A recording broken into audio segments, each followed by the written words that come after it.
got a fundamental media problem, and I want to just ask you questions, but I've got to make sure I don't fall in the same trap. Yeah, this is different. We've got a fundamental media problem. And when we see the problem with, well, let me turn it into a question. Is this supposed to be an interview?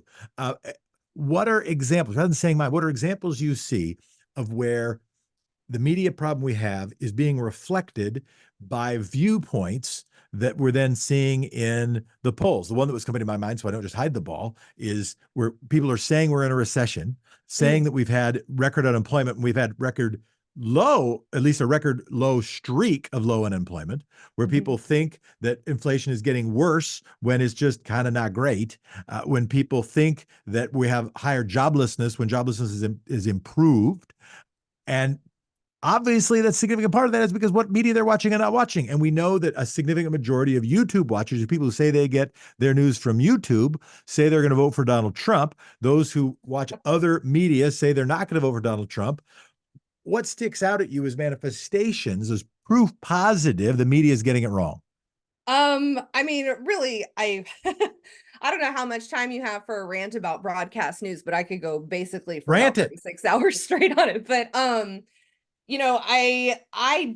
almost never consume traditional broadcast news, even cable broadcast news, unless I'm in a waiting room, right, at the airport, that sort of thing, or when I'm spending Unless you're time in a with my painful circumstance. Indeed. Or in less painful, but sometimes painful circumstances when I'm at home with my family who live in suburban North Texas. My parents who are Republicans and very avid television news watchers. And that includes just like their local, 10 p.m. news, but also there's sort of the specter of Tucker looms in the background of my dad's, study all the time, right?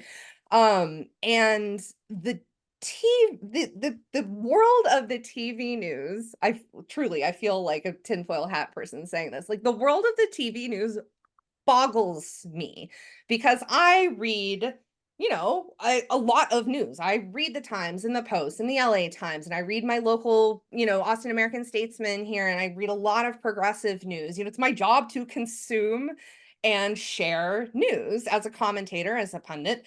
And the world that is reflected in my parents' television when I am there watching with them and the world I see with my own eyes in front of me every day are two entirely different places. They are different universes, right?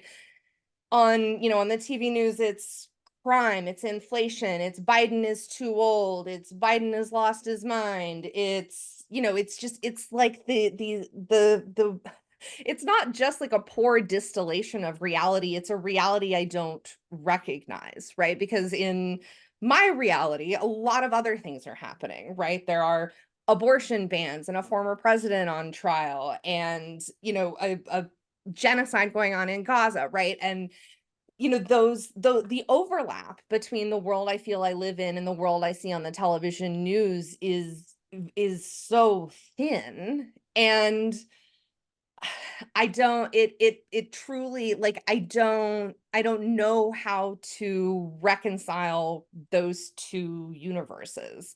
And it shocks and surprises and dismays me that more broadcast journalists and media makers don't see a disconnect, don't recognize a disconnect, or if they do, don't seek to correct for it.